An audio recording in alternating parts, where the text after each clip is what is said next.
네, 안녕하세요. 제9회 이런 교회 다니고 싶다 세미나에 참석하신 건강한 작은 교회 연합 소속 교우 여러분, 그리고 익명의 그리스도인 여러분, 여기 와 계시는 분들 가운데도 계시겠죠? 예, 여러분 모두를 환영합니다. 오늘 인터뷰 설교의 진행을 맡은 새만교회 이명희 집사입니다.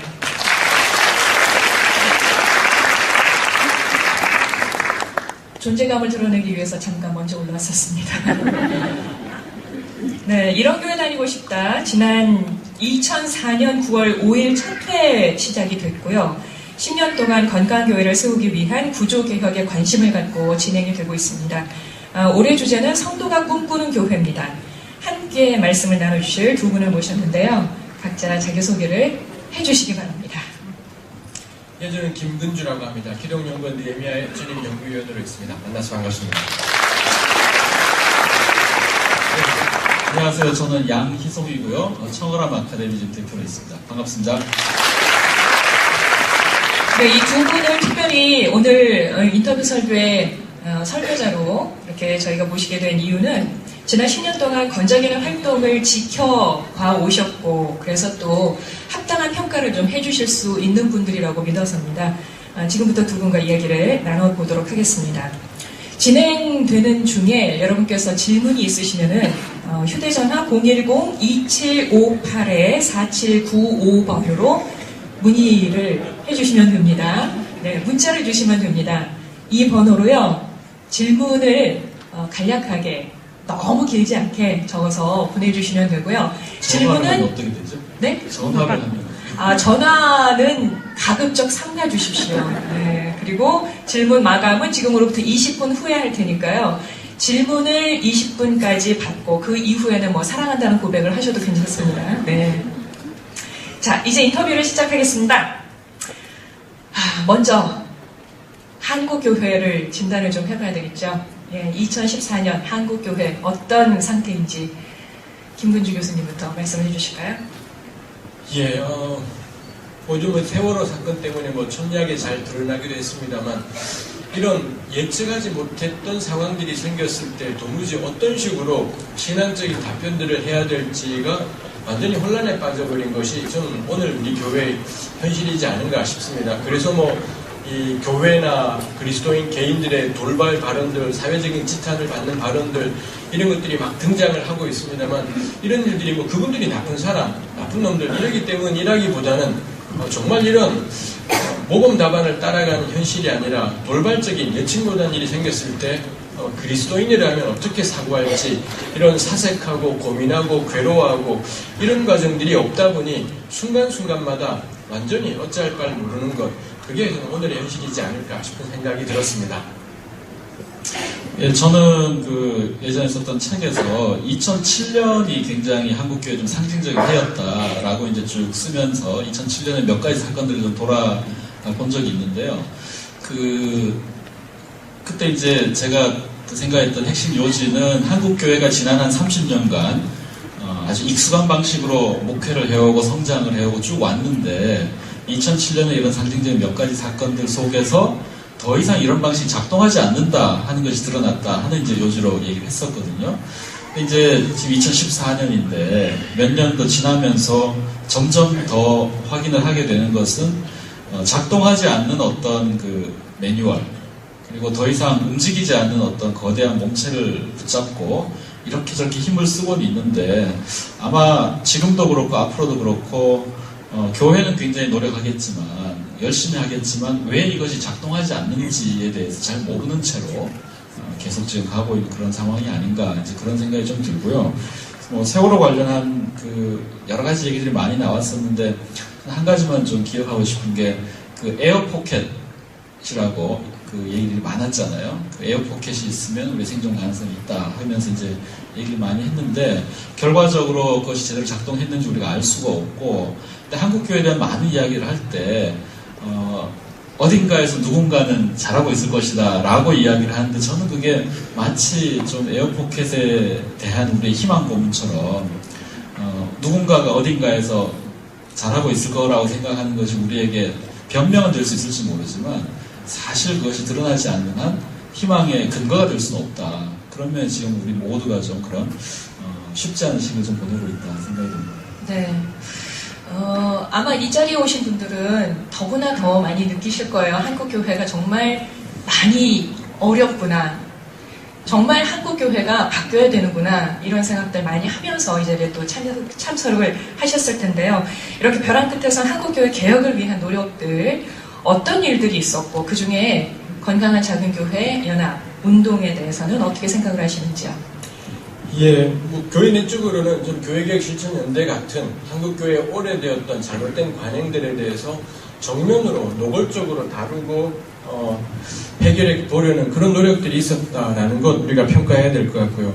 그 다음에 이 천편일률적인 교계 언론들, 교단 신문들이나 이런 것들에 비해 또 뭐 이런 신문들에 비해 뉴스엔조이 같은 지금 이제 그와 비슷한 이 대한 언론들도 많지 않습니까? 그런 곳에서 교회 현실들을 다루는 것도 의미 있는 것 같아요. 무엇보다도 이 종교교육의 근본 정신이라는 만인 제사자, 그 다음에 하나님의 온 백성, 뭐 이런 것들이 저는 대부분의 교회들에서, 꽤 많은 교회들에서 아주 중요한 화두가 되었다라는 정도, 우리가 애를 쓰려는 노력들인 것 같습니다. 그리고 동시에 2000년대 들어와서는 이 불의한 정치 현실에 대한 깨달음들, 가난한 이웃들에 대한 관심, 뭐 이런 것들이 변화를 추구하는 사람들에게 거의 공통적으로 떠올랐던 중요한 주제였던 것 같아요. 그 가운데 건강한 작은 교회 연합으로 대표되는, 대표될지는 모르겠습니다만 하여튼 간에 건강한 작은 교회, 이 작은 교회 운동들이 또 꽤 많이 있었던 것 같습니다. 옛날에도 왜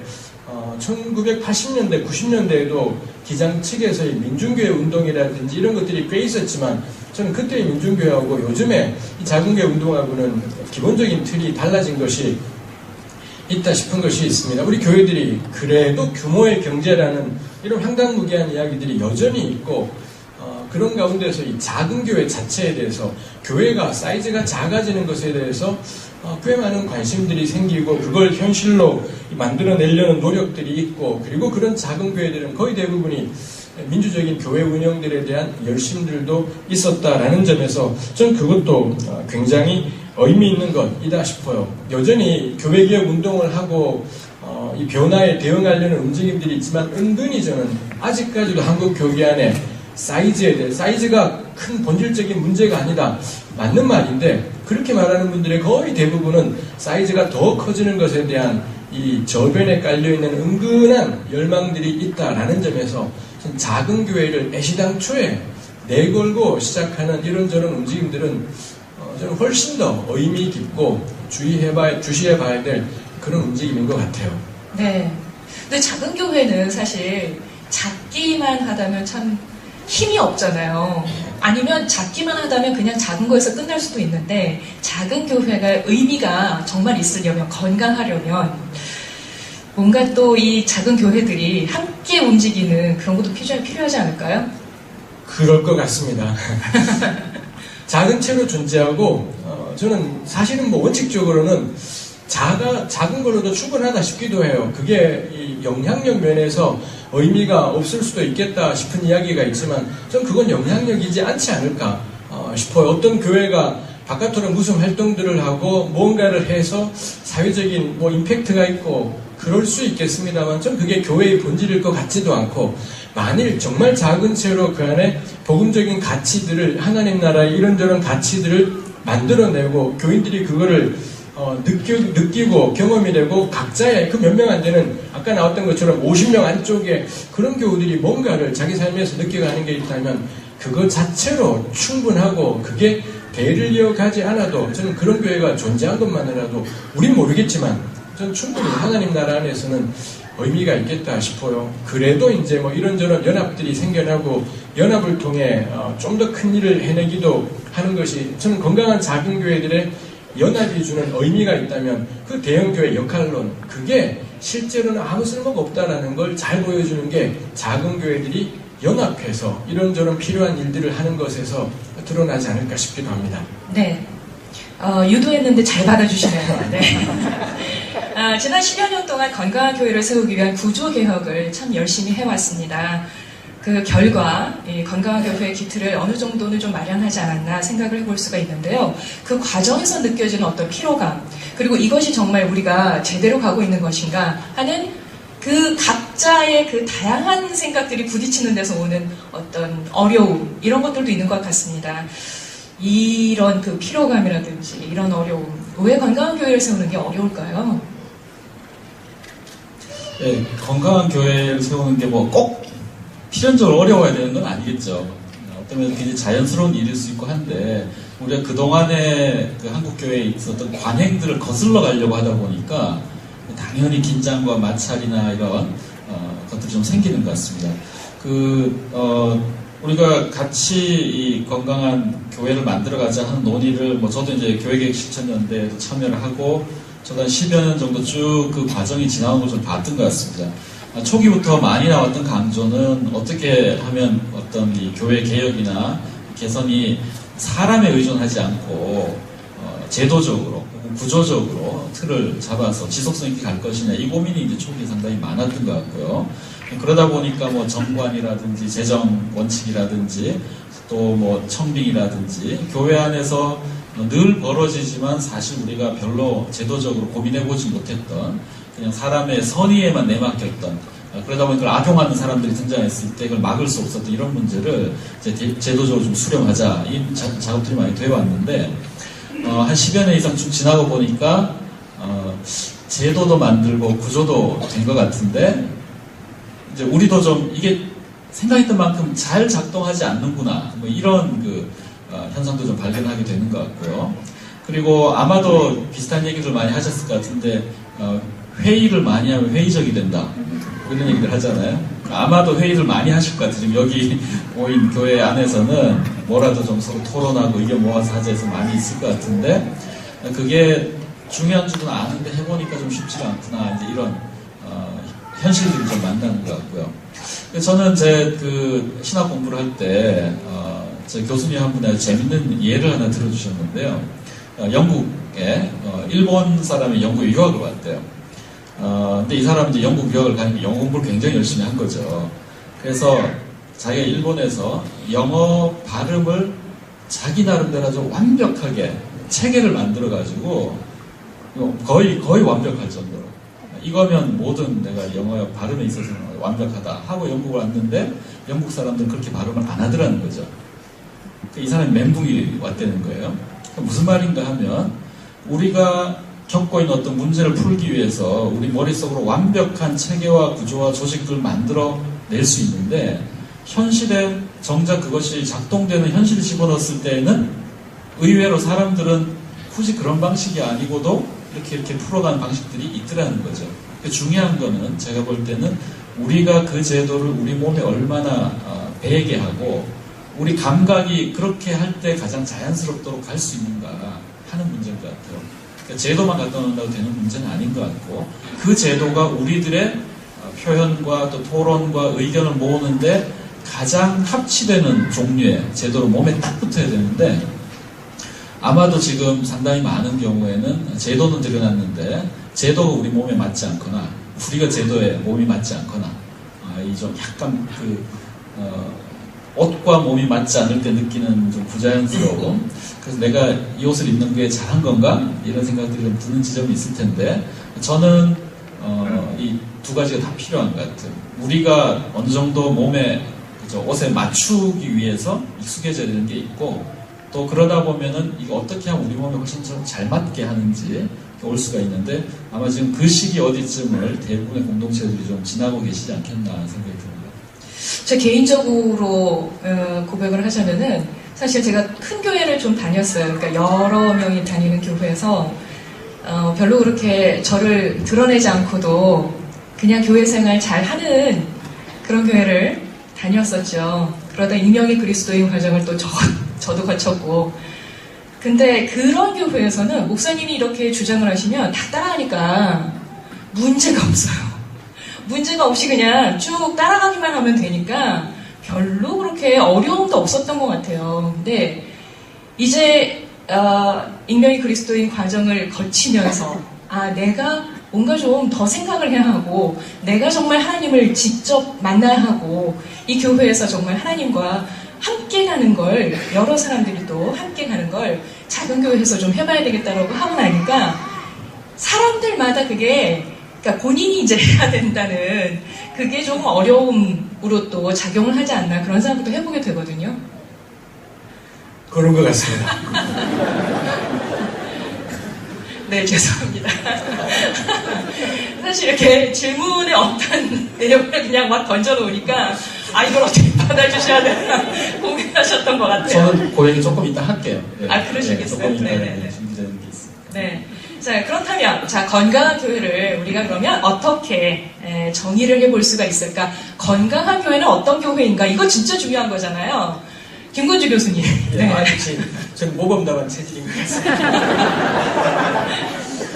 건강한 작은 교회이니 말입니다. 하나하나가 그게 필요할 것 같아요. 작다라는 거, 저도 사실 작은 교회 사역을 했었더랬고, 그러기 때문에, 정말, 본질적으로는 사이즈 자체가 중요하지 않다인 거겠지만, 현실적으로는 여전히 저는 사이즈 문제가 있다 싶은 것이 있습니다. 그래서 정말 작은 공동체는 내부와 외부의 이런저런 자극들에 대해서 즉각적인 반응들이 나오고, 논의들을 할 수 있고, 대응들을 할 수 있고, 그게 저는 자금의 현실적인 의미이지 않을까 싶은 것이 있습니다. 성경에 나오는 사례들도 하여튼 그렇게 즉각적인 반응들이 될 때 그게 자금일 것 같아요. 그러기 위해서는 현실적으로 이 한 공동체에 속한 식구들에 대해서 서로가 정말 잘 알고 있어야 되고 마음 편히 이야기할 수 있어야 되고 이런 것들이 필요할 것 같습니다. 좀 사이즈가 있는 100명 넘어가는 교회라고 하더라도 반드시 그 안에는 훨씬 더 긴밀한 작은 몸들이 여러 개가 꼭 있어야 될 것 같고요. 건강이다라는 것도 그러지 않겠습니까? 늘 아프지 않는 게 건강한 것.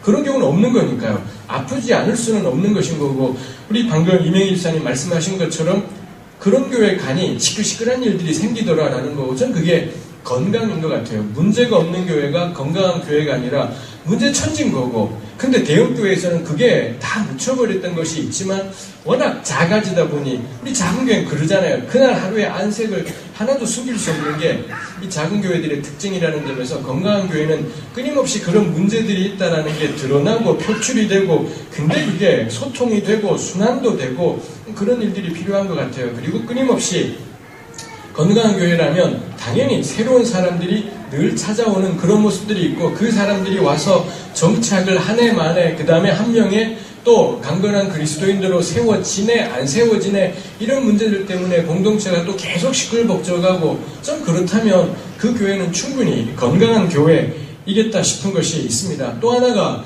건강한 교회라면 우리 아까 양희성 대표님이 잘 이야기해 주신 것처럼 그런 제도들을 마련해 가서 교회 내의 민주적 운영, 이런 교회 내적인 필요에 대한 계속된 응답들도 필요하고, 또 정말 건강하다면 사회의 여러 문제들에 대한 응답에 대해서도 즉각적인 반응들이 있을 때, 그리고 시끌시끌한 논의들이 막 생겨날 때 건강한 것 같아요.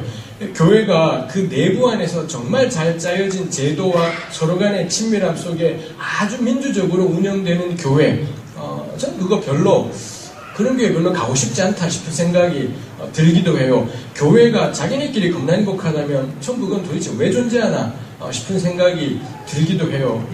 가령 세월호 사건 이런 것들이 일어났다면은 그에 대해서 교회 공동체가 어떻게 반응을 해야 되는지 혼란스럽기도 하고 설교가 헤매기도 하고, 그런 주간들을 몇 주간을 보내면서 교회가 이런 일들에 대해서 어떤 식으로든 응답을 해보자, 우리끼리 겁나 세게 기도하고 말기 이러지 말고, 교회 가운데 누구는 이 촛불 집회에 참석하고 누구는 그건 아니지 않느냐 논란이 붙기도 하고, 좀 그런 일들이 끊임없이 일어나는 게 이 건강한 교회이겠다 싶은 것이 있습니다. 그러니 건강한 작은 교회들이 우리끼리 민주적이고 합리적인 또 소통 잘 되는 절차 만들기인 것만으로는 참 재미없겠다 싶은 것이 있고, 그게 그 점에서 마지막에 있는 교회라는, 이 교회는 그리스도를 고백하는 자들의 모임이라는 점에서 예수 그리스도 그리고 하나님의 나라, 이 땅에 임하는 하나님의 나라에 대한 열망을 가지고 우리끼리 행복한 게 아니라 세상 속에서 그리스도인이 하나님의 나라를 이루어가는 현실에 참여하도록 늘 편치 않는 도전들을 받는 게 필요할 것 같아요. 이런 것이 이건 제가 생각하는 견해입니다만, 건강한 작은 교회라는 것에 대해서 앞으로도 계속해서 개별 공동체에서 논의들이 필요하지 않을까 싶은 생각이 듭니다. 혹시 그렇게 건강한 작은 교회들의 어떤 사례랄까요? 좀 소개를 해주실 만한 교회들이 있을까요? 저는 이 사례 맨 처음에 이 질문을 보고서는 참 쉬우면서도 어려운 대답이다라는 생각이 들었습니다만 제가 만난 교회는 다 이런 교회였다 싶은 생각이 들기도 합니다. 저 그전에 이 교회 사역할 때 7교회가 7의 올망이 졸망이 교회들이 함께 모여서 이제 연합으로 모임을 가졌던 적이 계속 있었더랬습니다. 거기 있는 교회들, 전 지금 교회 사역을 하지 않지만, 이 개척교회 사역을 하지 않지만 그 교회들 아직까지도 계속 그러고 있어요. 나중에 들어보니 교인들 사이에 목사님하고 문제가 생겨서 막 논란들이 생기고 교인들이 우르르 나가기도 하고 들어오기도 하고 전 정말 건강한 작은 교회다 싶은 생각이 들었습니다. 그러면 되겠다 싶어요. 그러다가 설령 잘 안 돼서 그 모임들이 존재하지 못하게 되는 일이 있더라도 그 목사님이 교우들 때문에 겁나 심란해하고 교우들도 목사님 때문에 굉장히 심란해하고 그러면서도 이런저런 대응책들을 찾아가기도 하고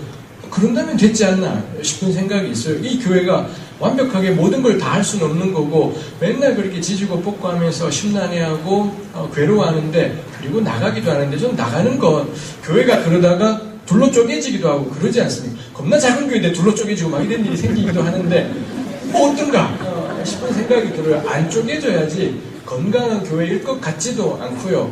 그게 그래서 누군가의 편치않음과 불편함들이 그 교회 안에 고스란히 드러날 수 있다면 전 거기는 건강한 작은 교회인 것 같아요. 그래서 김종일 목사님 사역하시던 동네 작은 교회, 겁나 건강한 작은 교회였었고 이민웅 목사님이라고 사역하시던 뿌리 깊은 교회, 겁나 건강한 작은 교회였다 싶어요. 지금도 그분들 제가 들으니 너무 힘들어해요. 힘들어하고 괴로워하고 교인들도 쉽지 않은 것이 있지만 좀 거기 정말 어디 가든 건강한 작은 교회의 사례로 늘 나누고 싶어요. 네, 일사불란 하지 않음을 겁나하지 말고 네. 일사불란하지 않은 걸 오히려 좀 힘들고 뭐 어렵고 이렇게만 받아들일 게 아니라 그런 과정을 통해서 또 우리가 함께 성장을 해나갈 수 있고 정말 건강한 작은 교회를 이뤄나갈 수 있다 이렇게 받아들이면 되겠네요. 그럴 것 같습니다. 네, 뭐 보충하실 일이 네. 있으신가요? 올해 초부터 저희가 이제 제가 임청을 하면서 교회로 세미나를 2번 2차에 걸쳐서 한 적이 있는데 그 세미나 진행을 하고 준비를 하면서 발견한 흥미로운 사실 중에 하나가 좀 궁금하더라고요. 도대체 신학교에서는 교회를 어떻게 가르치나? 그쵸? 신학교에서는 교회를 어떻게 가르치고 있을까? 쭉 커리큘럼들을 여기저기 좀 물어서 해봤는데 잘 안 가르쳐요. 제가 보기엔. 그러니까 교회론이라는 주제가 조직신학 가면 제일 끝에 뭐 챕터쯤 돼서 책이 두꺼운 거 공부하면 앞에 하다가 뒤에 다 못하고 끝나고 이런 경우는 있잖아요. 그리고 실제로 신학교에서 교회론을 뭐 언급 안 하는 건 아니지만 그 신학생이 신학교에서 공부를 하고 배우는 과정에 교회론을 아주 밀도 있게 자기 고민을 갖고 해볼 만큼 커리큘럼상의 배려가 안 돼 있다 이 느낌이 좀 있었고 그러다 보니까 신학교에서 배워 나오는 게 주로 이제 뭐냐 하면은 교회 운영에 대한 스킬들이 되는 거죠. 무슨 교회 헌법이 어떻고 목회적인 어떤 스킬이나 이런 것들 배우고 그나마도 그게 신학교 충족이 안 되니까 바깥에 이제 세미나를 많이 돌아다니게 되는데 그러니까 의외로 지금 신학생들이나 목회자가 교회에 대해서는 아주 견해가 확립되어 있을 거라고 대부분 생각을 하는데 이렇게 본다면 견해가 확립될 수가 없는 상황에서 목회 현장에 배출이 되고 그럼 그분들이 할 수 있는 교회라는 것은 자기가 경험을 했거나 봐왔던 수준을 크게 넘어서지 않는다는 거죠. 그러니까 저는 이제 이 건강한 작은교회 운동을 하시는 분들이 꼭 좀 많이 투자를 하면 좋겠다 싶은 게 이 교회론을 공부하는 것 특히 이제 목회자와 또 성도님들이 같이 좀 공부를 하면서 역사적으로 이런 교회가 있었고 성경에도 서로 다른 양상의 교회였던 모습이 등장을 하는데 우리는 어떤 방식으로 교회를 하면 좋을까에 대한 합의된 교회론을 가질 수 있냐 없냐 이 부분이 굉장히 중요한 포인트인데 상당히 좀 비어있다라는 생각이 좀 들어서 그건 좀 강조하고 싶습니다. 그러니까 교인들도 공부해야 된다. 같이 공부를 해가는 거죠. 네. 그래야겠죠. 자, 그동안 한국교회는 목회자의 꿈을 이루는 형태가 많았습니다. 건강한 교회와 성도가 꿈꾸는 교회와의 관계, 어떤 관계가 있다고 생각을 하십니까? 네, 이건 저한테 또 오는 질문인데요. 조금 전에 이제 교회 안에서 이런저런 건강하게 뭔가 해보려고 할 때 큰 교회 있을 땐 편했는데 작은 데 오니까 이게 쉽지가 않다 이 얘기를 하시잖아요. 근데 제가 볼 때는 큰 교회 있을 때 과연 편했냐 하는 거죠. 저는 큰 교회 굉장히 많이 경험을 한 사람이거든요. 우리나라에서 손꼽히는 몇몇 교회들에도 속해 있었고 사역도 했었고 또 굉장히 작은 교회도 있었고 위로 아래로 이제 다 다녀보는데 큰 교회에 있을 때 우리가 편하다고 생각하는 건 왜 그게 편했을까? 한번 물어볼 필요가 있는데요.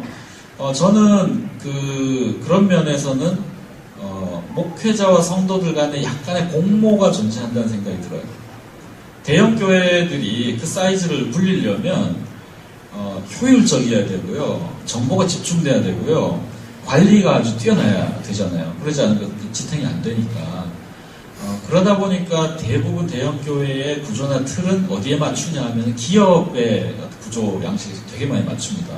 대형 교회 목사님 자꾸 CEO 비슷하게 되는 이유가 거기 있는 거예요. 비서실도 만들어야 되고 뭐 온갖 이 부목사들이 완전히 이제 밑에 쫙 해서 하는 이제 그렇게 가는데 근데 성도들도 근데 그게 편하다고 느껴요.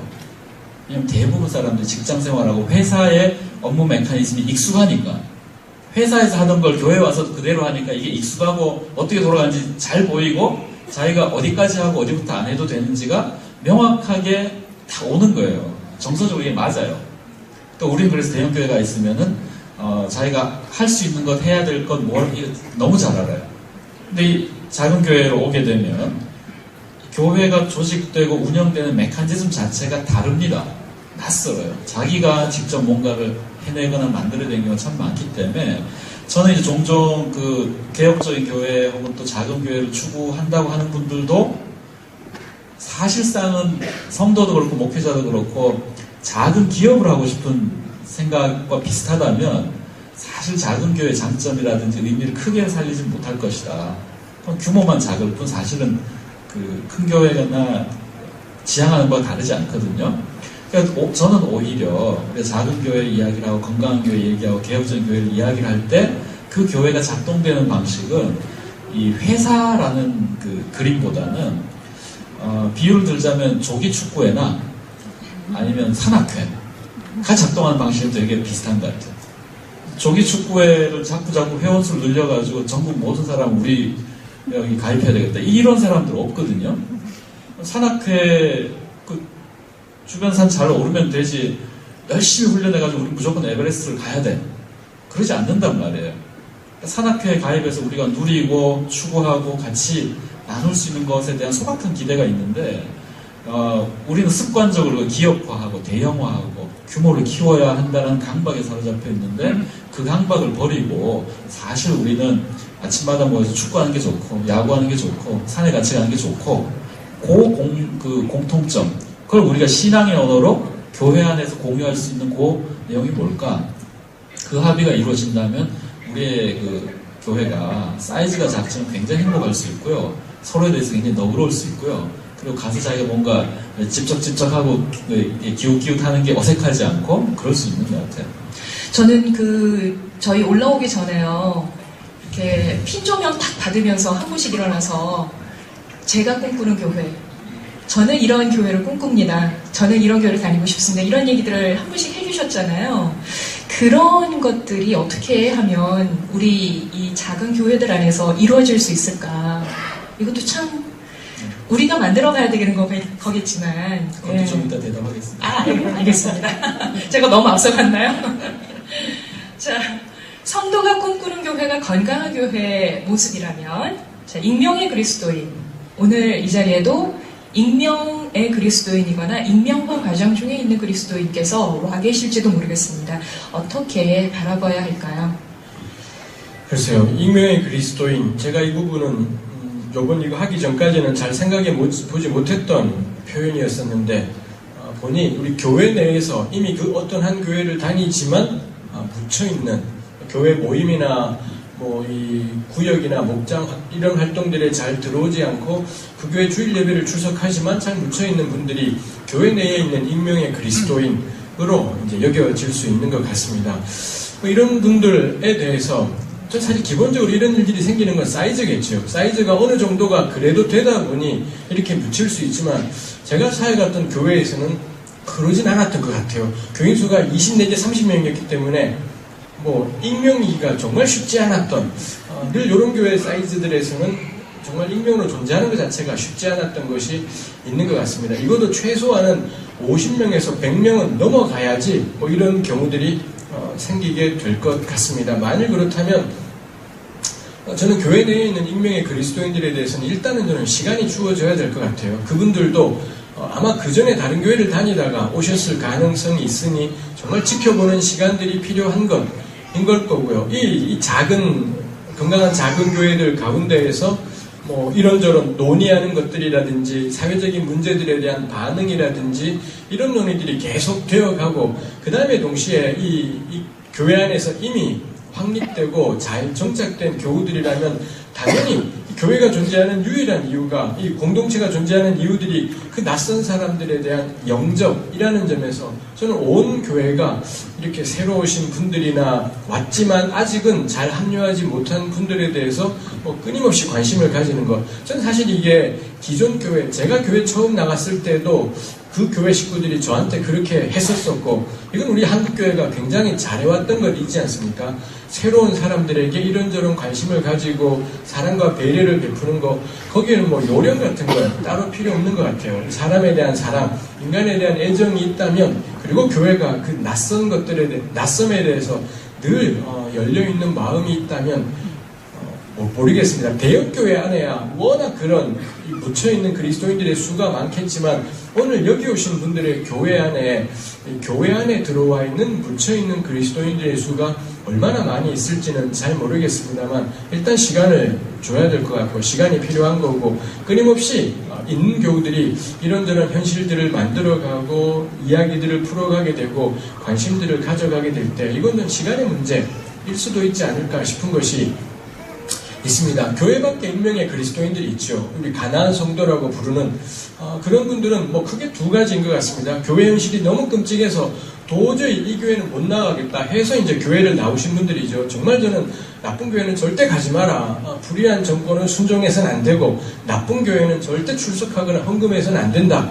뭐 그건 정말 좋은 선택일 것 같아요. 그런 선택을 따라서 교회를 뛰쳐나온 거라면 전 그럼 자기 선택에 맞게 합당하게 살면 되겠다 싶은 것이 있습니다. 현실적으로는 근데 그렇게 교회에 나온 사람들은 크게 두 부류일 것 같아요. 나와서 자기 나름의 공동체를 찾은 사람들, 다른 교회를 찾아가든지 혹은 교회는 주일날만 대충 출석하지만 자기가 마음 다해 같이 수고하고 있을 어떤 공동체가 생겼든지 뭐 이런 분들은 크게 문제될 것이 없는 것 같습니다. 그분들은 익명인 것이 아니라 또 다른 속할 만한 좋은 공동체를 찾은 것이니 뭐 문제가 없을 것 같고 다만 뛰쳐나왔는데 달리 여기도 한번 가봤고 저기도 한번 가봤지만 정착은 못하겠더라. 이런 경우들이 참 쉽지 않은 경우인 것 같아요. 그리고 이런 분들의 비극은 꽤 많은 수가 대형교회 언저리에 여전히 머물러 있고 제가 보기에는 이 실명이 나와서 그렇지만 100주년 기념교회가 딱 이런 분들이 가기에 아주 참 좋은 교회인 것 같아요. 가서 겁나 나이스하고 품위 있게 주일 예배 드리고 전혀 거슬리지 않는 설교가 되어 있고 그 다음에 다른 교회 진짜 속할 공동체를 찾기 전까지 다니기에는 너무 좋은 교회 형태인 것 같아요. 저는 그분들에게 뭐 역시 시간이 필요한 건 인격있습니다만 절대 그러지 마시라 권하고 싶어요. 건강한 작은 교회 천지다. 저는 그렇게 믿습니다. 건강한 작은 교회 천지인데 왜 대형교회 언저리에서 맴돌고 있나. 거기 싫어서 나왔다면은 절대 몇백 명, 몇천 명 교회 가지 마시라고 건강한 작은 교회 전 정말 저에게 찾아오면 당장에 추천해주고 싶은 교회 천지입니다. 거기 가서 지지고 볶아라. 저는 권하고 싶어요. 거기 가서 힘들어도 만만치 않아도 거기 가도 문제가 쳐질 거예요. 교회 그런 건 이지 않습니까? 교회가 이상향이 아니니 거기 가서 지지고 볶아야지 100주년 교회 언저리에서 맴돌고 있지는 말아라 싶은 생각이 정말 간절하게 드는 것이 있습니다. 혼자 있으면 할 수 있는 게 없어요. 교회를 뛰쳐나갔으면 다른 어떤 주중에 함께할 대안적 인물을 찾든지 아니면 속할 주일 예배 공동체를 찾든지 저는 반드시 공동체로 존재해야지 무언가 하나님의 형상을 닮아갈 수 있지 그냥 주일 예배를 전전해서는 저는 개인적으로는 안 되지 않을까 싶은 이 점에서는 뭐 제가 좀 편협하고 보수적일 수 있을 것 같아요. 네. 백주년 기념교회 다니시는 분 계세요? 개인적으로 정말 죄송합니다. 혹시 저희 모습 말고 전화번호가 여기 나왔었나요? 아, 네. 다시 한번 알려드릴게요. 010-2758-4795번입니다. 잠시 후 마감하겠습니다. 네. 자, 구조개혁을 하고 성도가 꿈꾸는 교회가 되기 위해 한국교회가 우선 해결해야 할 과제들. 자, 우리가 꿈꾸는 교회, 성도가 꿈꾸는 교회, 어떤 과제들을 안고 있을까요? 예, 오늘 이제 와서 보니까 성도가 꿈꾸는 교회가 뭐에 대한 일종의 반발? 그러니까 목사만 꿈꾸는 교회가 아니라 성도가 꿈꾸는 교회로 이렇게 좀 이제 전체적으로 좀 이미 전달이 좀 되는 것 같고요. 그랬을 때 성도가 꿈꾸기 위해서는 잠을 먼저 자야 되겠죠. 네, 꿈꿔야 되니까. 네. 네. 와서 좀 일단은 우리가 좀 여유가 좀 필요한데 목사만 아니고 성도도 꿈꾼다고 했을 때 바로 나오는 대안은 이런 거 같아요. 성도들이 훨씬 강해져서 목사보다 훨씬 많은 꿈을 꾸고 우리가 수도도 많으니까 막 꿈도 막 꾸기 시작을 하고 어마어마한 뭐가 될 거야 라고 이제 대안을 찾기가 쉬운데 우리가 한국 사회 굉장히 경쟁적인 사회잖아요. 그러다 보니까 혼자 서바이벌 해야 된다라는 이 욕구가 너무 강해요. 그래서 목회자의 꿈에 대해서 우리가 좀 반발감이나 거부감이 생기면 성도들이 막 와글와글 꿈을 꾸는 것으로 대치하자 하는 어떤 방식으로 이걸 풀어가기가 좋은데 문제는 성도들이 풍성하게 꿈을 꾸기에는 우리가 갖고 있는 자원이 많지 않다는 거예요. 제가 아까 교회론 이야기를 말씀드린 이유가 그것 때문입니다. 아무리 상상을 하려고 해도 본 게 없고 들은 게 없고 아는 게 별로 없는 상황에서 나올 수 있는 꿈이 굉장히 왜소화되는 거죠. 꿈은 사실 현실의 어떤 경계를 휙 넘어갈 만큼 상상력을 발휘할 수 있어야 되는데 우리는 상상력 자체가 너무 제한적이에요. 좋은 교회 꿈꿔보라 그러면 그냥 우리가 다녔던 교회들 중에서 나쁜 거 다 빼고 남는 거를 좋은 교회라고 생각하는데 그거 모은다고 좋은 교회가 되는 건 아니거든요. 그러니까 우리 상상력의 제약, 한계를 절감을 한다면 전 성도들이 꿈꾸기 위해서 무엇보다 필요한 것은 성도들에게 좋은 자원들을 먼저 나눠드리는 것. 같이 좀 공부를 하는 걸 수도 있겠고요. 같이 여행을 하는 걸 수도 있겠고요. 다른 교회 경험들이 또 필요한 부분도 있을 것 같고요. 그리고 그렇게 된 교회 내에서의 공부만 계속한다 좋은 교회 되는 건 아니니까 저는 예배가 굉장히 중요한 것 같습니다. 이 교회 개혁에 대한 논의는 굉장히 제도, 법, 규정 이쪽에 상당히 이렇게 많았는데 결국 교회가 살아나는 것은 예배의 경험이거든요. 그 예배가 우리를 어떻게 살리는가에 이제 훨씬 좀 공을 들여야 되는데 저는 우리의 예배가 훨씬 더 좀 축제적이면 좋겠고 우리가 표현될 수 있는 공간이면 좋을 것 같아요. 그러니까 아까 이제 한 사람 한 사람 발표도 하고 이렇게 했는데 그게 뭐하고 관련이 될 수 있냐면은 우리의 예배는 목회자가 일방적으로 설교로 그 언어의 통로가 대부분 집중이 되어 있는데 어떻게 하면 이 통로를 나눌 수 있겠는가 하는 이런 고민도 좀 필요하고요. 물론 그것을 한다 그래서 목회자 역할이 사라지는 그러지는 않습니다. 다른 방식으로 작동할 수 있는데 우리가 본 건 그거밖에 없었기 때문에 이제 그거 외에는 상상을 못 한다는 거죠. 훨씬 다양한 방식으로 이 예배의 말의 통로를 우리가 좀 열어놓을 수도 있고요. 말뿐 아니라 다른 방식으로 우리 어떤 신앙 고백이나 고민들이나 이런 것들을 풀어낼 수가 있습니다. 그리고 그것이 허용되는 예배 경험도 우리가 만들어갈 수가 있어요. 고민을 많이 해야 되지만 우리 주변을 둘러보면 실험적으로 이런 거 하는 부분들이 있거든요. 그래서 그런 것도 좀 참고해 가면서 저는 우리가 그냥 단순하게 교회 개혁을 넘어서서 우리 스스로 공동체를 만들어내고 여기서 서로 화해하고 평화하고 축제하고 하는 경험이 예배 속에서 경험되는 이까지 우리가 좀 가야 된다. 그 얘기가 좀 중요한 것 같습니다. 네, 지금부터는 여러분께서 주신 질문들 굉장히 많은 질문을 주셔서 그 중에서 몇 가지만 추리느라고 고생을 하셨답니다. 첫 번째 질문을 드릴게요. 작은 교회를 만들려고 하는 것, 교회 개혁. 이러한 일들이 하나님의 뜻이라고 생각을 하시는 근거는 무엇입니까?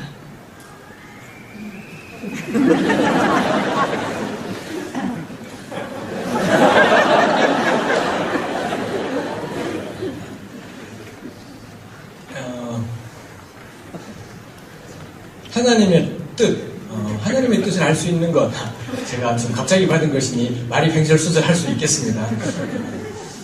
하나님의 뜻은 전 결국 우리가 고백하고 있는 신구약 성경이 하나님의 뜻을 깨닫게 하는 거의 유일한 통로라고 이야기할 수 있을 것 같습니다. 성경에 보면서 저는 하나님의 형상대로 지음받았다라는 의미 가운데 하나가, 참 중요한 의미 가운데 하나가 하나님은 애시당초부터 남녀로 지으셨다. 이게 부부를 만드신 것이 아니라 저는 관계, 공동체를 만드신 것이 하나님의 형상의 중요한 의미라고 생각합니다. 그리고 그게 교회는 그의 몸이다라는 말씀의 의미인 거기도 하고요. 그래서 만물 안에서 만물을 충만케 하는 자의 충만이다. 즉 공동체야말로 우리 주님의 모든 충만이 드러나는 통로, 유일한 통로이겠다 싶어요. 그러니 세상 가운데 이런 주님의 충만을 드러낼 교회가 필요하다라는 것, 공동체가 필요하다라는 건 너무 중요하고, 근데 이 교회들이 수도 없이 존재하지만 너무 저지른 일들이 나쁘고 불의하고 어리석은 것들이 많았는데 그걸 따지고 가보았더니 건강하지 않더라는 이런 문제 나왔더라는 거죠. 이게 소통이 되지 않고 일방적이고 목사만 사제가 되어버리는 이런 끔찍한 것들이 있더라는 거고, 그 다음에 또 하나가 사이즈드라는 것 있지 않습니까? 너무 성장 일변도고 숫자 커지기 일변도이다 보니 교회가 왜 존재하는지는 뒷전이 된 채 쪽수가 늘면은 하나님이 기뻐하시는 것처럼 되었다라는 점에서 작다라는 것에 대해, 건강하다라는 것에 대해, 또 교회가 세상 가운데 왜 존재하는지,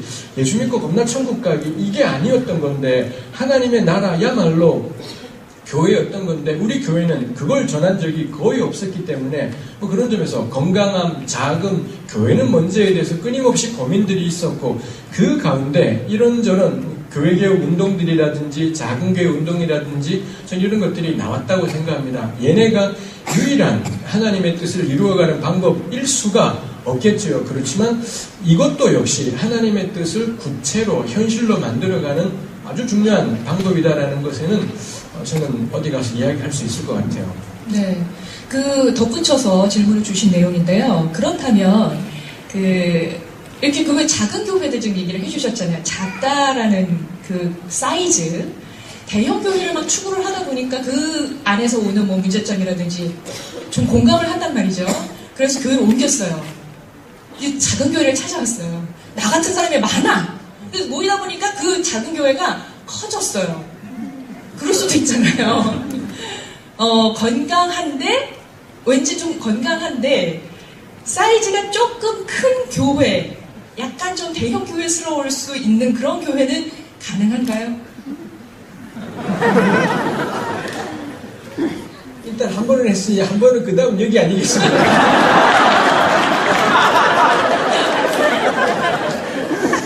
네, 굉장히 좋은 질문이시고요.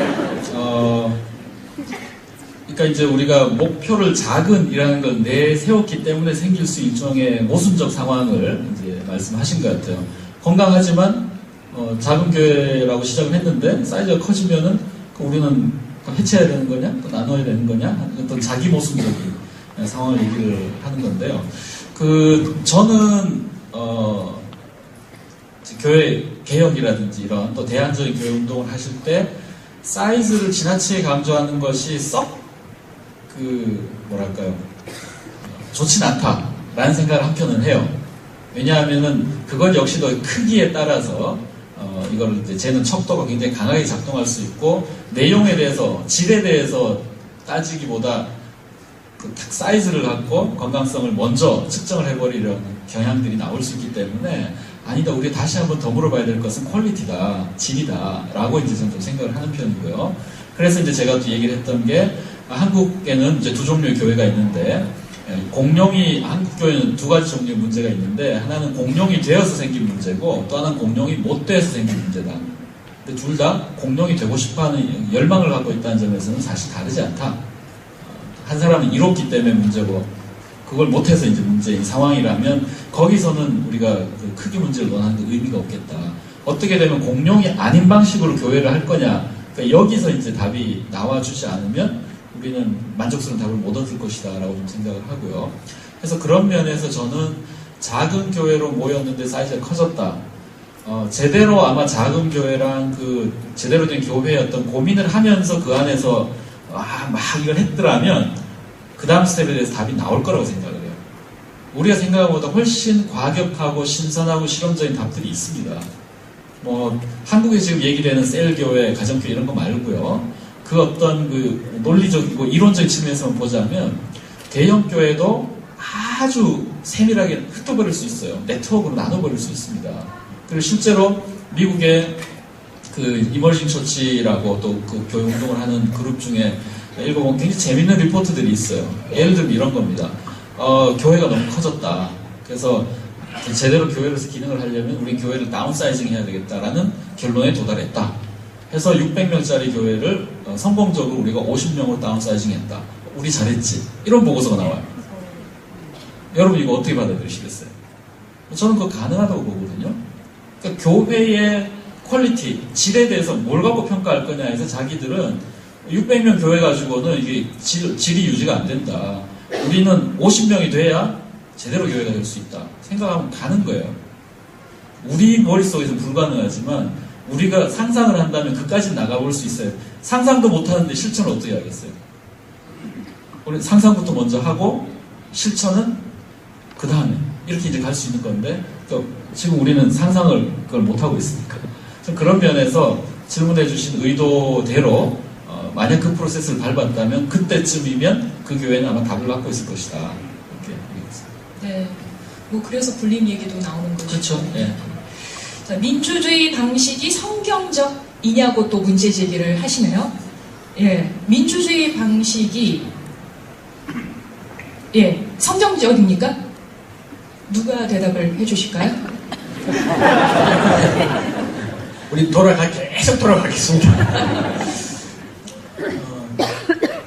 성경적이다라는 게 일단 우리가 성경에서 봐야 되지만 성경은 겁나 오래전에 쓰였지 않습니까? 구약은 2000년이 훨씬 넘어가 버리고 신약도 2000년은 지나가야 되는 건데 2000년 전에 글을 보면서 오늘 우리 시대를 적용하기 위해서는 이 건너가야 되는 다리들이 꽤 많이 있지 않겠습니까? 그러니 성경에서 하나님이 독재하셨다. 하나님이 독재하신 측면이 있지 않겠습니까? 그걸 가지고 인간 세상에 존재하는 독재자들에 대해서 눈곱만 치도 정당화할 수 없을 거고요.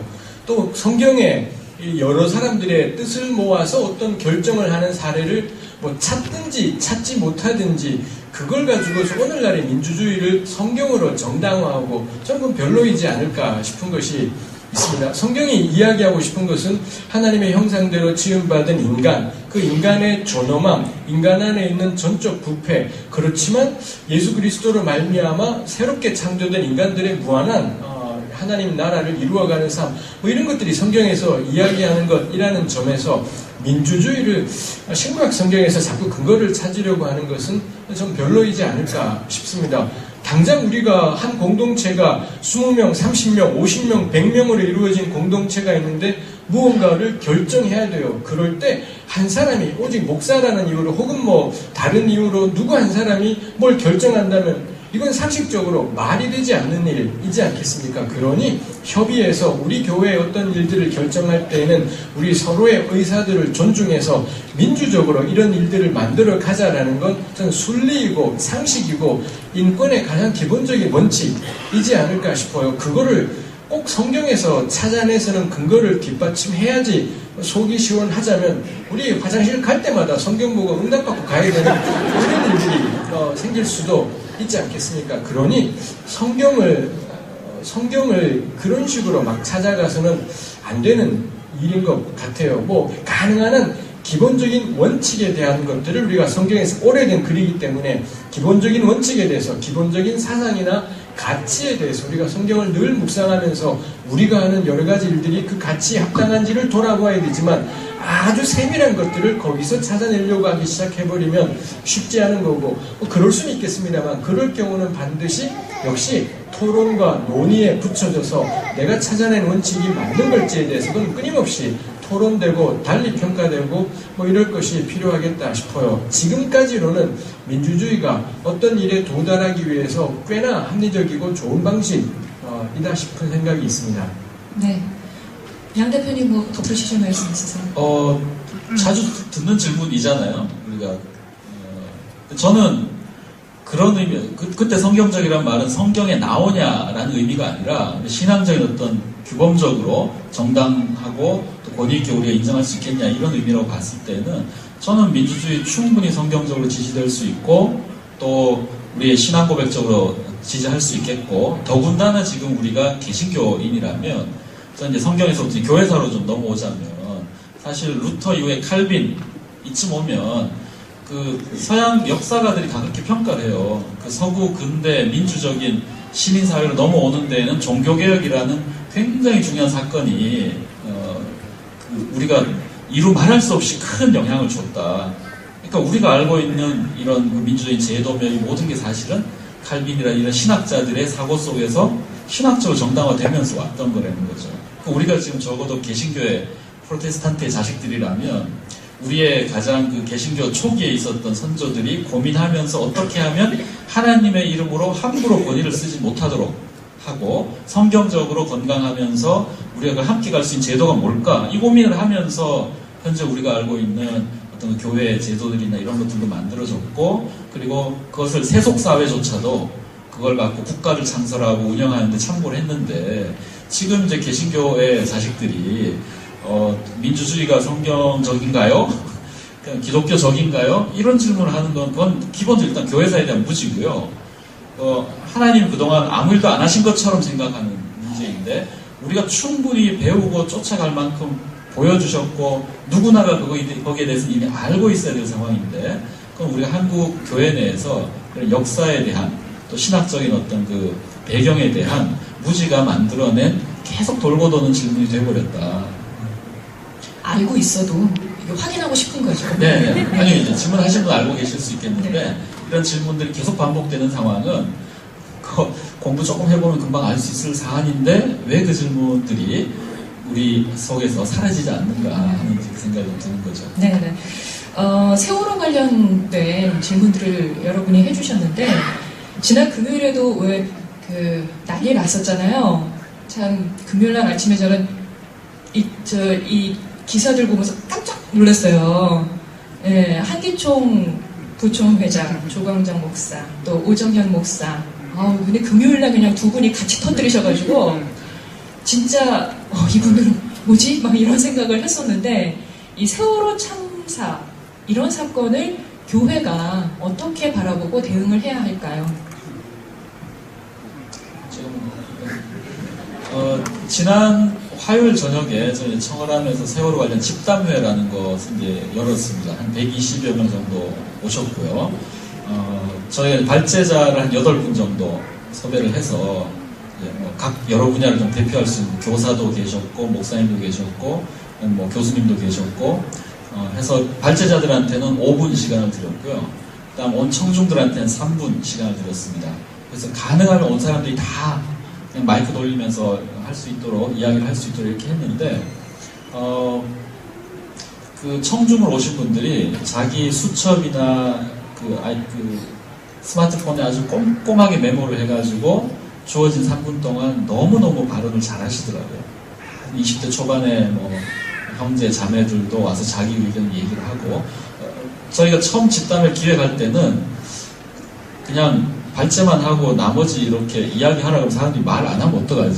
지금 3시간 예정인데 굉장히 걱정을 했는데 끊임없이 그러고 겹치지 않고 너무너무 발언을 잘해주는 모습을 보면서 우리가 젊은 사람들 생각 없다고 함부로 막 얘기를 하는데 아니다. 이 친구들 고민이 있다. 다만 자기 이야기를 진지하게 펼칠 장이 없었구나. 이 생각이 들었고요.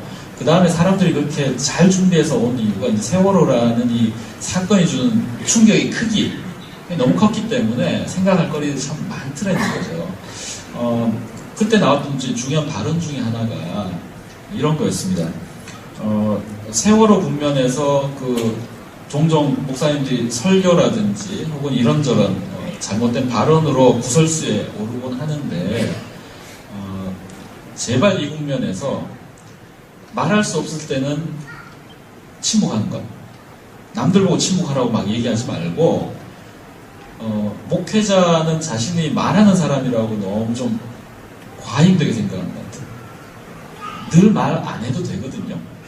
말하지 말아야 될 땐 말 안 하는 게 용기일 수 있고 답일 수 있는데 매번 자기가 말을 해야 된다고 생각을 하고 결론을 내려야 된다고 생각을 하고 교정을 해줘야 된다고 생각을 하니까 무리한 발언들 이런 게 나오는 것 같아요. 근데 이번 세월호 국면에서 목회자들이 평소 같으면 그 정도 발언이 뭐 이렇게 저렇게 될 수 있었겠지만 사람들이 이미 이렇게 크게 충격을 받고 있는 사안은 그 방식으로 뚫고 나갈 수가 없다는 것을 느끼는 거죠.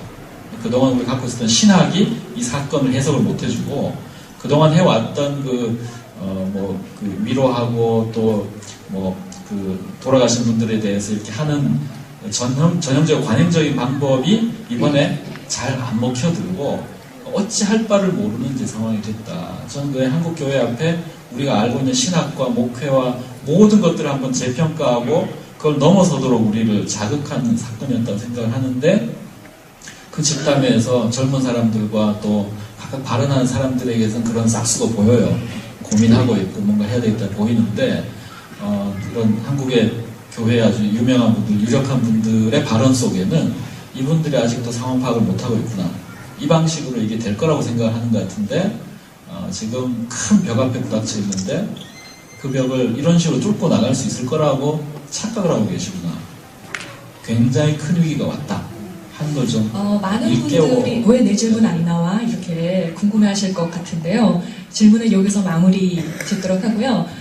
여러분께서 못다한 질문은 이따가 1시 반부터죠? 예, 1시부터네요. 예, 주저별 심층 강의와 대화의 시간 때 내 질문은 꼭 대답을 해줬으면 좋겠다 하는 분을 찾아가서 양혜성 대표와 김근주 교수의 514호, 513호입니다. 질문을 던지시면 되겠고요. 건자경 공동으로는 612호에서 세미나가 진행이 되겠습니다. 자, 오늘 이 자리에 찾아온 익명의 그리스도인 혹은 익명화 과정 중에 있는 그리스도인 이분들에게 해주실 말씀이 있으면 부탁을 드릴까요? 예, 익명의 그리스도인이라는 표현을 이제 여기서 많이 좀 제가 듣고 이제 어떤 의미구나 이제 하나씩 조금 이제 되새겨 보는데요. 제가 이제 좀 관심 두고 있는 이제 가나안 성도라는 개념과 상당히 좀 유사한 측면도 있고 해서 거기에 준해서 조금 말씀을 드릴게요. 가나안 성도라는 말은 안 나가 거꾸로 하면 가나안이거든요. 교회에 안 나가는 그리스도인. 근데 지금 가장 최근 통계로는 한 100만 명 정도로 추산을 해요. 그러니까 설문조사를 해보면 자기를 크리스찬이라고 밝히는데 현재 교회를 출석하고 있지는 않다. 한 사람이 한 10% 정도가 나온다는 거죠. 그래서 그걸로 이제 한 100만 정도는 있을 거고 그보다 훨씬 더 많을 수도 있다. 이렇게 이제 추산을 하고 있고요. 제가 이제 가나안 성도 관련된 강의를 여기저기 이렇게 하고 다니고 이렇게 하다 보면 그런 상황에 있는 분들이 와서 이제 뭐 잘 들었다 하고 좀 반응을 하시는데 제가 그런 경우에 꼭 그 해주는 그 대표적인 두 가지 저희 이야기가 있습니다. 하나는 당신이 틀린 게 아닙니다. 대부분 가나안 성도들은 자기가 교회 밖으로 빠져나와 있기 때문에 자책감들이 어느 정도는 다 있어요. 그래도 더 있었어야 됐거나 혹은 다른 걸 찾았어야지 교회를 이렇게 뚝 떨어져 나와 있는 거에 대한 어떤 잘 설명 안 된 자책감들이 있으시더라고요. 근데 당신이 잘못한 것이 아닙니다. 당신이 틀린 게 아닙니다. 하는 말 전 늘 좀 드리고 싶고요. 두 번째는 당신은 근데 소수도 아닙니다. 나 혼자만 나와 있다고 생각을 하는데 안 그래요. 100만 명이 어떻게 소수입니까? 한국교회 전체 놓고 100만 명이 어떻게 소수일 수 있어요. 근데 그 과정을 아주 다 개인적으로만 처리를 했기 때문에 여전히 나 혼자만 이러는 것 같고 아무도 내 상황을 몰라주는 것 같고 그런데 결코 소수가 아닙니다. 문제는 이게 지금 다 단절되어 있다는 거죠. 저는 대책으로 좀 꼭 말씀드리고 싶은 것은 가나안 성도 혹은 익명의 그리스도인으로 계신 분들 절대로 자기 신앙과 영성의 기준을 낮추지 마시라. 교회 열심히 안 나가고 날 붙잡아주는 공동체가 없으니까 축축축 떨어지기 쉬운데 그러지 말고 절대로 자기 기준을 높게 유지해 주시면 좋겠다는 거. 그 다음에 두 번째는 너무 쉽게 멈추지 마시라는 거. 그러니까 적절하게 타협하고 주저앉는 방식으로 문제가 해결되지는 않더라는 겁니다. 전략적으로 필요에 따라서 어딘가에 적을 두고 몸을 담고 그럴 수는 있는데 처음 들었던 고민과 생각들을 너무 그냥 제풀에 지쳐서 멈추지 말고 꾸준히 그 질문을 던져가시면서 답을 얻어가시면 좋겠다는 거고요. 그 다음 세 번째는 연결하라. 혼자 있지 마시고 100만 명인데 전후좌우로 연결하세요. 여러분에게 필요한 자원, 그다음에 배울 수 있는데 또 스스로 서포트해 줄 수 있는 그룹들, 그다음에 참여할 수 있는 어떤 모임, 꼭 굳이 교회가 아니더라도 다양하게 그리스도인들이 창출해낼 수 있는 가난한 네트워크가 가능합니다. 이미 있고요.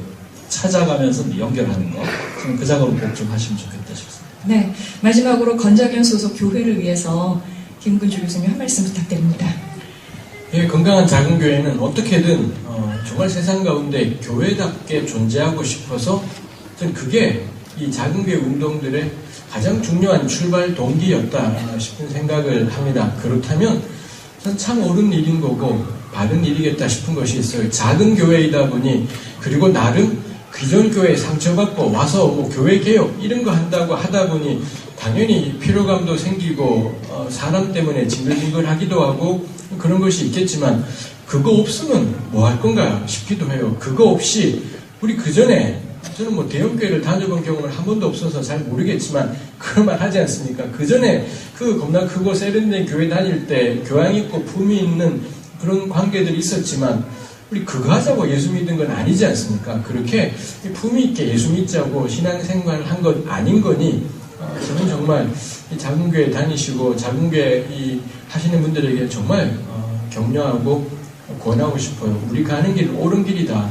잘 돼도 사망의 길이 있는데 잘 돼도 지옥 멸망으로 가게 되는 그런 길들이 있는데 우리는 힘들어도 저는 옳은 길 가고 있고 좋은 길 가고 있다 싶은 마음이 있습니다. 그러니 거기 가서 부딪히고 엉키고 그래서 우리 밑바닥도 나오고 다른 사람들의 밑바닥을 본다 할지라도 전 그게 100번 옳은 길인 거고 100번 나은 길이겠다 싶은 마음들이 있습니다. 이런 거 할 때 제일 문제가 저는 냉소와 허무인 것 같아요. 실망도 괜찮고 뭐 실망될 수도 있고 답답할 수도 있겠습니다만 제일 깝깝한 게 냉소와 허무지 않습니까? 나도 네 나이 땐 그래봤다. 이거 정말 징글징글한 이야기이지 않습니까?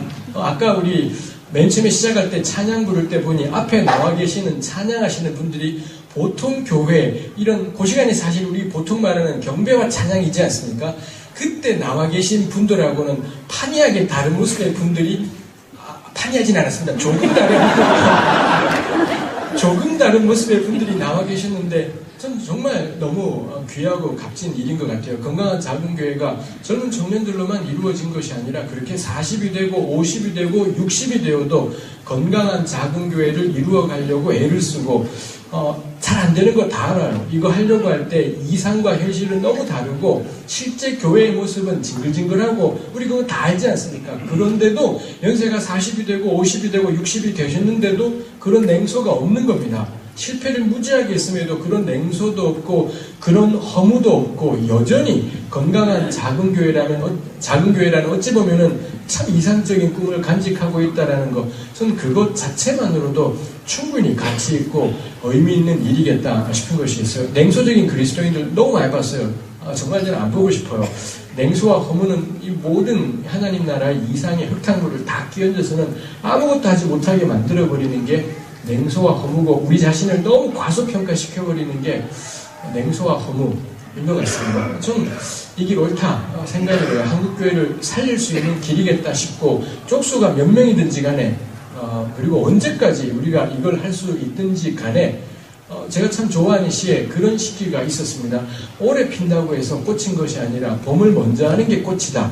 뭐 그런 시기가 있는데 저는 이게 교회이지 않을까 싶어요. 오래오래 핀다고 해서 역사가 나는 게 아니라 다가올 봄의 모양을 먼저 그리면서 아직은 추운데 이 산더리에 먼저 피는 꽃, 이제 진달래에 대해서 노래한 것인 거겠습니다만 저는 건강한 작은 교회는 그런 것이겠다 싶어요. 다가올 봄의 모양을 먼저 그리면서 아직은 추운데 이 건강한 작은 교회 운동들을 하다 보니 변화되지 않은 본성들, 아직 우리 깨어지지 않은 육성들 이런 것들이 다 엉키다 보니 또 수가 안 되다 얼마 안 되다 보니 막 드러나서는 힘든 것들이 있지만 그렇지만 저는 봄을 먼저 하는 사람들의 모임이다라고 생각을 해요. 그렇게 건강하게 그리고 작은 채로 그 다음에 하나님 나라를 추구하는 교회인 채로 내년에도 후내년에도 계속 이렇게 이런 움직임들이 계속 이어져 갔으면 좋겠습니다.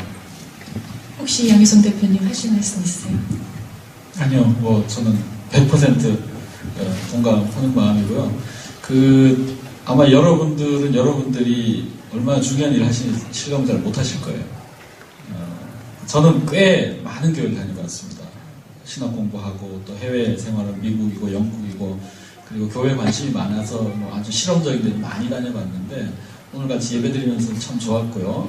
여러분들은 여러분이 생각하는 것보다 훨씬 중요한 일을 하고 계십니다. 세계적으로도 굉장히 중요한 일입니다.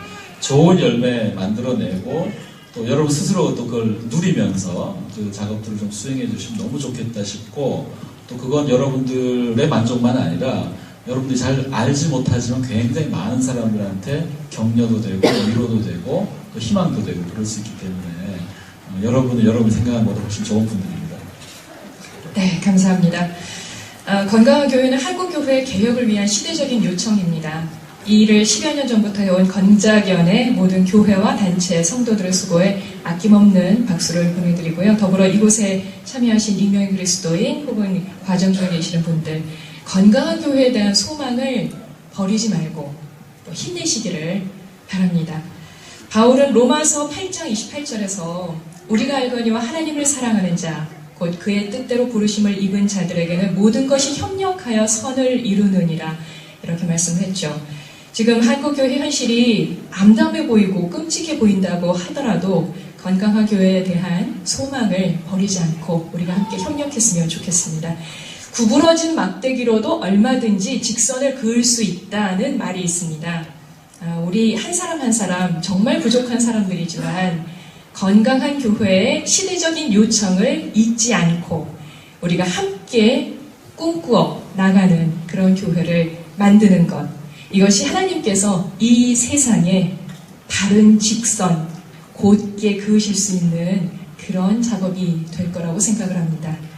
자, 이제 인터뷰 설교를 김근주 교수님의 기도로 마치겠습니다. 기도하겠습니다.